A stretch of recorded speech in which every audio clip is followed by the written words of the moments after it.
Flor Misrachi pregunta hoy con Alejo Campos, director regional de Crime Stoppers. Alejo, bienvenido. ¿Cuál es su posición del proyecto de ley 739 que establece la política criminológica del país? Es una ley que establece una política de Estado. ¿Eso le resta o le da fuerzas a la iniciativa? Creo que acá lo más importante, el desafío más grande es la implementación de esa ley. Por un lado, está bueno hacer un reconocimiento de los problemas de seguridad pública o seguridad nacional como un tema multidimensional, como un tema que tiene que abarcar a todos los sectores de la sociedad por igual y no solo a un tema exclusivo del Ministerio de Seguridad Pública y de los estamentos de seguridad o de un ministerio público con sus fiscalías, sino que es un tema que tiene que abarcarse desde todos los sectores. Sin embargo, lo que tenemos que ver acá es cómo va a ser esta implementación, cómo se va a implementar la ley, cuál va a ser la institucionalidad para poder implementar la ley, y sobre todo un tema de presupuestos, porque claro, plantea un desafío muy grande de mediano y de largo plazo esta ley, porque tiene que ver con cambios culturales, con cambios en la sociedad, con revisiones, además de todo un sistema jurídico en el país para ir perfeccionando estas leyes. Tiene que ver con educación, tiene que ver con generación de empleos, de oportunidades, de romper las brechas de la desigualdad social estructural que hay y todo este tema de la violencia de género estructural que hay en los países y en Panamá también. Entonces hay que ver cómo se va a implementar, porque una cosa es una política pública que lo que hace es darle unos lineamientos a un país de qué país uno quiere de aquí a 20 a 30 años sobre determinados temas, en este caso el tema de seguridad, y otra cosa es una ley. Generalmente las leyes son parte de una política pública, porque una política pública necesita varias herramientas para poder desarrollarse durante estos 30 o 50 años por delante. Una de esas herramientas son las leyes, que se crean específicamente para temas puntuales que tienen que abarcar esta política. Entonces, esto de generar una política en el marco de una ley es algo realmente novedoso, es algo interesante y creo que el desafío más grande por parte de no solo del gobierno de Panamá, sino del Estado panameño en su plenitud, va a ser la implementación de esta ley. Más allá de si la política de Estado se reglamenta mediante una ley, no ciertas cositas, sino la política completa en una ley. Más allá de eso, ¿qué aciertos tiene el documento? ¿Qué le ve de positivo al documento? Sin duda, el acierto para mí más interesante es darle un contenido multidimensional, multisectorial, interinstitucional a los temas de seguridad y no recaer todo sobre el Ministerio de Seguridad Pública o sobre el sistema de seguridad pública de Panamá, sino que también ahí sentar a, digamos, organismos como el Ministerio de Trabajo, el Ministerio de Educación, Pandeportes, todo el tema de la construcción de prevención de seguridad, cero ocio para los jóvenes a través del desarrollo deportivo o a través del desarrollo cultural, por eso es importante también el Ministerio de Cultura que está sentado, el Ministerio de Trabajo creo que ya lo mencioné, y otros entes del Estado que están sentados en este especie de Consejo Nacional, creo que se llama así, Consejo Nacional para la Política Ujú. Criminológica, que eso es un gran acierto, porque por primera vez, no solo en Panamá, creo que en varios países de Latinoamérica se van a poder sentar diferentes actores del gobierno a poder conversar sobre un tema que es la seguridad. Creo que lo que faltaría además acá es incluir obviamente a la sociedad civil, al sector privado, que no se debe dejar afuera, porque el sector privado de alguna forma es el que genera empleos. La sociedad civil es importante en esto, y también los organismos internacionales que aportan a Panamá cooperación de todo tipo como para poder implementar los proyectos. Siguiendo con la asamblea, Alejo, tras mucha oposición y mucho prolongar el tema, la ley de extinción de dominio quedó en nada. ¿Qué pasó ahí? ¿Qué va a pasar? ¿Qué sigue? ¿Por qué quedó en nada? Bueno, entendemos que ya aquella subcomisión que se había creado entregó su informe. Ese informe tuvimos la oportunidad de estar en un evento recientemente organizado por la OEA y por la Fundación Encuentro Cívico de aquí de Panamá, donde se planteó este informe, cuáles eran los contenidos del informe y básicamente el informe manifiesta una voluntad política por parte de la Asamblea Legislativa de avanzar en la discusión del proyecto de ley sobre extinción de dominio, pero con ciertas modificaciones que habría que hacer para poder adaptar esta discusión y para poder mejorar esta discusión adentro de la Comisión de Gobierno para que entre posiblemente en primer debate. Entonces creo que Flor no está perdido del todo, porque sí se reconoce una voluntad política por parte de la Asamblea de avanzar en el tema, solo que hay algunas recomendaciones que se han hecho en su documento, en el cuerpo de la ley, que tienen que ser tomadas en cuenta, y creo que el paso que seguirá ahora será presentar estas modificaciones o estas sugerencias por parte de la Asamblea para que otra vez se pueda considerar el proyecto. Creo que es un tema fundamental para Panamá, no podemos dejar de hablar del tema, no podemos olvidar el tema de la extinción de dominio en Panamá, todas estas grandes operativos que el gobierno, el Ministerio de Seguridad está realizando en temas de narcotráfico, recientemente en los temas de trata de personas. Es importante poder quitarle el brazo económico y financiero a estas estructuras criminales que están operando en Panamá o simplemente a personas individuales que generan actividades criminales vinculadas a la trata, al narcotráfico, al blanqueo. Si no se puede quitar este brazo económico, que son básicamente sus propiedades, entonces el crimen organizado que opera y que usa y que abusa de Panamá, entonces va a seguir intacto, porque lo que se va a hacer es seguir poniendo gente en prisión, que más tarde o más temprano terminan saliendo, pero muchas veces desde las prisiones, como la estructura económica de su actividad criminal está intacta afuera, entonces estas personas siguen operando normalmente con testaferros, con parte de aliados en su organización, lo siguen operando desde adentro de los centros penitenciarios. Entonces, Entonces, esa es la importancia de tener esta ley, por supuesto. La pregunta es por qué se oponen tanto los diputados. ¿Es por el tema de la corrupción, porque les afectaría en algún momento a ellos o a allegados políticos? ¿O es por la conexión política que hay con el narcotráfico cada vez más evidente en Panamá?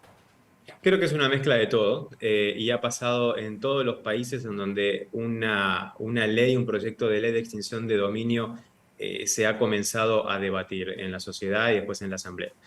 Obviamente hay un miedo generalizado por parte del sector político de que esto se pueda usar como una herramienta de persecución política, sobre todo en aquello que es lo más importante para todos, que son los bienes, las propiedades, la estructura económica de una persona.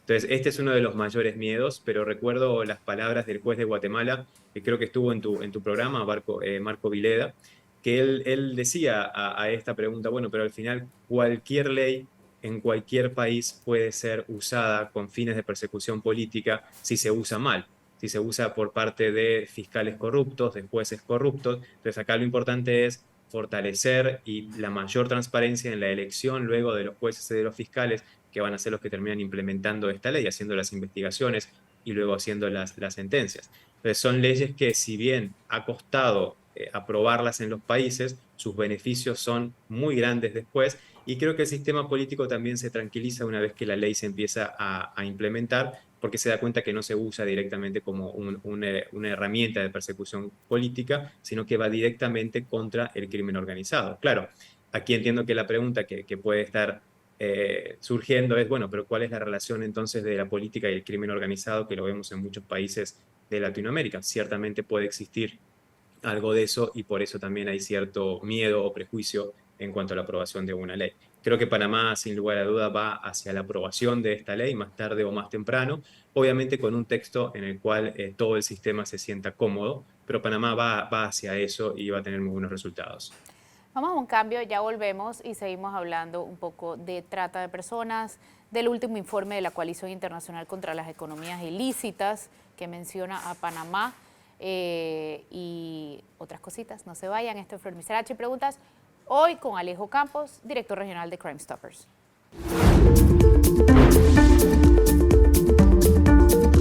Ya de vuelta en Flor Misrachi Pregunta, hoy con Alejo Campos, director regional de Crime Stoppers. Alejo, el último informe de la Coalición Internacional contra las Economías Ilícitas describe cómo los puertos en Panamá, específicamente Colón y Zona Libre, operan en función de las economías ilícitas y el blanqueo de capitales.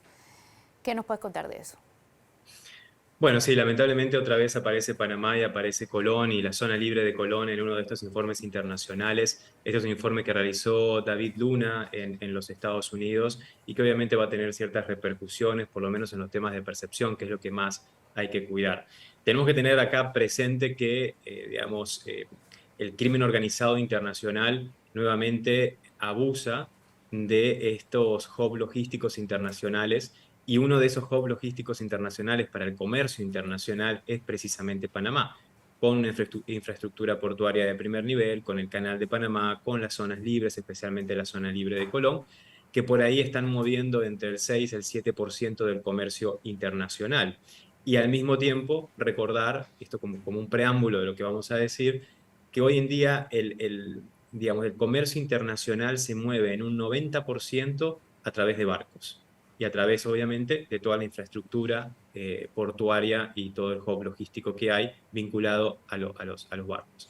Entonces, esto hace, obviamente, a Panamá sumamente atractivo para el crimen organizado, que también necesita mover sus mercaderías ilícitas, ya sea contrabando, falsificaciones, temas de drogas de todo tipo, no solo cocaína, sino también ahora grandes cantidades de drogas químicas o fentanilo, que es sumamente preocupante. Fauna y flora, armas ilegales, combustibles ilegales, armas de destrucción masiva. O sea, hay un portafolio enorme, lamentablemente, de productos ilegales que el crimen organizado mueve. Y obviamente, si el 90% del movimiento del comercio se hace por barcos, el crimen organizado también lo va a hacer por barcos. Entonces, aparece nuevamente el tema de la zona libre de Colón como un lugar a fortalecer mucho más en el tema de la prevención y el control de todos estos movimientos ilícitos vinculados también al blanqueo de capitales, a la contaminación de los barcos y de los contenedores con cocaína, el tema de trata de personas que en algunos momentos también se encuentra vinculado a la actividad portuaria. Y por ponerte un dato concreto, el año pasado las autoridades de Estados Unidos incautaron cerca de 420 millones de cigarrillos falsificados ilegales, que además de ser falsificados luego son contrabando en algunas jurisdicciones. Estos cigarrillos se habían fabricado en los Estados Unidos. Estamos hablando de cerca de 88 millones de dólares esta incautación, una de las mayores incautaciones realizadas según este informe. Y esa incautación, ese producto que se incauta, que iba a destino a México usando diferentes puertos, en la ruta estaba Panamá y estaba la zona libre de Colón, en donde muchas veces se usan las bodegas, se usan las diferentes empresas que se instalan en la zona libre como para poder movilizar este tipo de mercancía ilegal, y muchas veces también para lo que se conoce y que hemos hablado muchas veces, que es el Trade-Based Money Laundering, que es el lavar dinero a través de los movimientos comerciales, a través de los movimientos de producto, en donde si yo quiero mover cierta cantidad de dinero ilegal, producto, por ejemplo, de un narcotráfico, producto de la venta de armas ilegales, no voy a mover el dinero en efectivo, sino que lo que voy a hacer es transferir este dinero que tengo a un valor comercial de un producto, y ese producto moverlo hacia otro país, pero obviamente engañando a través de la documentación comercial. Hago un paréntesis de el informe de que hablamos ahorita de la Coalición Internacional contra las Economías Ilícitas para abordar este tema muy rápidamente del cigarrillo electrónico. La comercialización del cigarrillo electrónico según la ley 315 quedó prohibida excepto en la zona libre. ¿Cómo Correcto. estas regulaciones excesivas generan mercados ilícitos? Es tal como lo mencionaste, las regulaciones excesivas generan mercados ilícitos, y eso es algo que hay que entenderlo. ¿Y por qué? Pongamos un ejemplo nada más en la década del 20, la década pasada, 1920, en los Estados Unidos, cuando se prohíbe todo tipo de fabricación y distribución de alcohol, de bebidas alcohólicas, empiezan a aparecer las destilerías ilegales y todo el negocio ilegal alrededor de eso, ¿no? De prostitución, casinos ilegales, la protección de las pandillas, de los grupos. Nace un conglomerado criminal que lo manejaba Al Capone, que hasta el día de hoy todavía siguen apareciendo ganancias o propiedades vinculadas a aquella actividad de aquel momento. Y eso surgió porque hubo una prohibición absoluta de un producto que eran las bebidas alcohólicas. Entonces, esa regulación excesiva de aquel momento, que fue una prohibición, generó un mercado ilegal Pero y a en través esa misma línea está, por ejemplo, que el método más utilizado es el cigarrillo electrónico para la aplicación del cannabis medicinal. Entonces, de esa otro ley tema. está recién aprobada, la del cannabis medicinal, aun cuando todavía no está reglamentada. ¿Cómo entraría este choque de leyes? Sí, acá lo que nos preocupa un poco, Flor, en este tema es que en breve vamos a estar primero viendo productos de cigarrillos electrónicos, que además es una tendencia mundial hacia estos cigarrillos que se denominan de bajo riesgo o de menor riesgo, riesgo reducido. Hay una tendencia mundial hacia eso que está generando cantidad de personas que están adquiriendo este producto. Entonces, en Panamá ese producto, adquirirlo es ilegal, pero estas personas van a querer buscarlo de alguna forma, entonces lo van a buscar en el mercado ilegal. Eso va a hacer que en breve tengamos inundado el mercado panameño de estos productos ilegales. Ya actualmente estamos hablando de un 87% del mercado de cigarrillos es ilegal en Panamá. Y a esto todavía le vamos a sumar ahora estos cigarrillos electrónicos o vaporizadores, que en coordinación con lo que decís de la ley, es muy interesante lo del cannabis medicinal, porque es una de las formas en las cuales se aplica. Entonces, va a haber ahí un choque. Si bien el cannabis medicinal también puede aplicarse a través de pastillas, de aceites, de bebidas, alimentos, etcétera, una de las formas tiene que ver con los suministros a través de cigarrillos electrónicos. O sea, me imagino que va a haber ahí algo que va a haber que modificar. Pero En el, básicamente lo que nos interesa de eso ahora es la creación de estos mercados ilegales que las autoridades van a tener que atender. en el informe de la Coalición Internacional contra las Economías Ilícitas, ¿cómo se reporta la participación de políticos panameños en este tipo de economía ilícita de los puertos?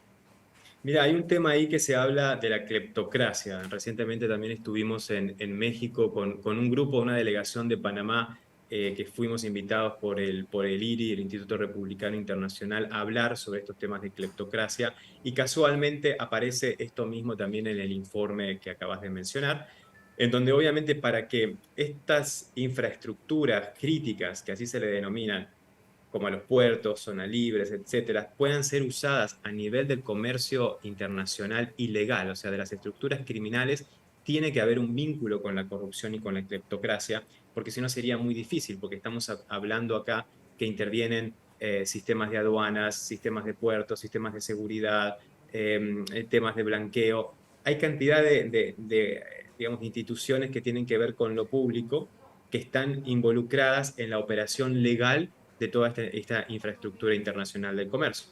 En el siguiente bloque, Alejo, hablaremos de la trata de personas, porque Panamá dejó de ser un país de tránsito para ser uno de origen y de destino de la trata. No se vayan, esto es Flor Misrachi Pregunta y de esto hablaremos en el siguiente bloque.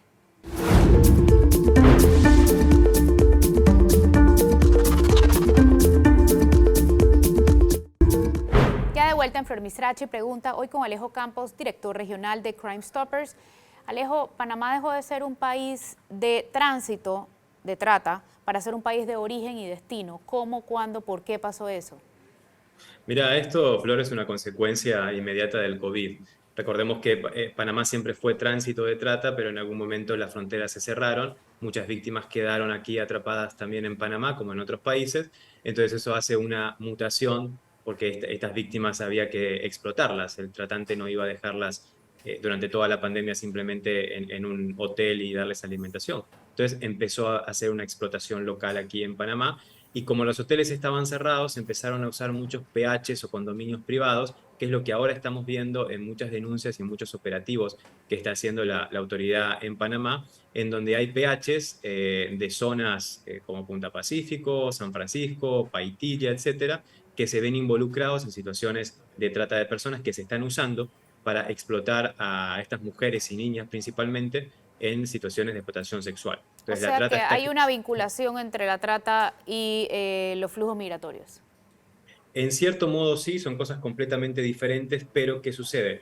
Muchos de los migrantes que llegan a Panamá sin dinero porque los robaron, cantidad de cosas que les sucedieron en el camino, a veces son tomados por alguna de las estructuras de trata para ser explotados mientras consiguen dinero. Pero luego la estructura de trata se encarga de que nunca terminen de pagar una deuda que va a ser eterna, comienzan a amenazar a sus familias en el país de origen y al final esa persona, ese migrante, se transforma en una víctima de trata por simplemente pasar por el flujo migratorio y tener una necesidad. Recordemos que las víctimas son personas que tienen necesidades, que tienen altas vulnerabilidades y que eso es explotado y usado por las estructuras de trata para poder transformar a las personas en víctimas. Hay algo que me contrasta un poco y es que las autoridades panameñas casi no reportan denuncias de trata.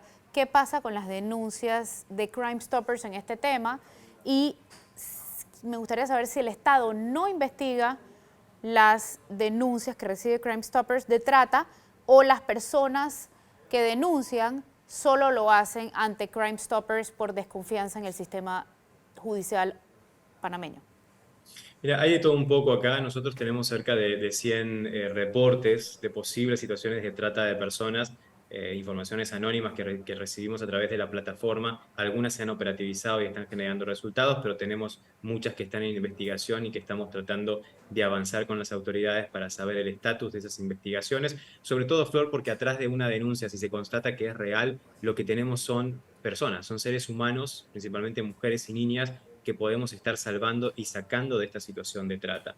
Entonces, es difícil reportar la trata porque a la población todavía le cuesta identificar esta situación de trata. Sobre todo, lo más fácil es identificar los temas de explotación sexual. Pero ¿qué pasa con todas las otras modalidades, como explotación laboral, servidumbre, mendicidad forzada, los temas de embarazo forzado, casamiento forzado, venta de órganos? Son cantidad de otras modalidades que en su medida también se dan, que son difíciles de identificar por la población y por lo tanto la denuncia es más difícil de realizar. Y recordemos que la víctima en realidad no es quien pone la denuncia, porque la víctima está en una situación que no tiene acceso a poner una denuncia y ni siquiera a poder contactarse con Crime Stopper para llenar un formulario online y mandar la denuncia. Las informaciones que nosotros recibimos siempre tienen que ser de terceras personas. Y acá creo que es una alerta para la población y un pedido para la población, porque ya que están apareciendo estos casos de trata en muchos PHs de muchas zonas de Panamá, estar un poco alerta de estos movimientos extraños que podemos identificar en el apartamento de enfrente, de al lado, etcétera, y que lo podamos reportar como una sospecha, simplemente como una sospecha, que eso le levante una bandera de alerta a las autoridades para hacer una verificación. Y recordemos que esa sospecha puede estar salvando vidas de muchas mujeres que pueden estar ahí en ese apartamento siendo explotadas sexual o laboralmente. Ya sabemos entonces algunas modalidades aparte de la sexual y la laboral en la que se están dando estos episodios de trata. Pero para cerrar, Alejo, nos gustaría saber cuáles son los perfiles de las víctimas en este momento. Mira, lo que más se da son mujeres, mujeres jóvenes, niñas también y niños, que se usan mucho para los temas, lamentablemente, de pornografía infantil. Son mujeres vulnerables, muchas vienen de ciudades muy humildes, digamos, que se les retienen sus pasaportes. Eso es más que nada para la parte del servicio doméstico, pero también están apareciendo hombres que están siendo explotados laboralmente. Eso se hace mucho en el interior del país, también personas, hombres que se los invita a trabajar con una invitación engañosa de un buen trabajo que le van a dar. Al final empiezan a trabajar, nunca le pagan un salario, le retienen los documentos, empiezan a amenazar a su familia y se genera ahí esta situación de trata y de generación de la víctima. Entonces, por un lado, mujeres y niñas siguen siendo las principales víctimas y por otro lado empiezan a aparecer hombres también en la modalidad de explotación laboral. Muchísimas gracias, Alejo, por acompañarnos hoy. Esto fue Flor Misrachi Pregunta, hoy con Alejo Campos, director regional de Crime Stoppers. Que tengan excelente día.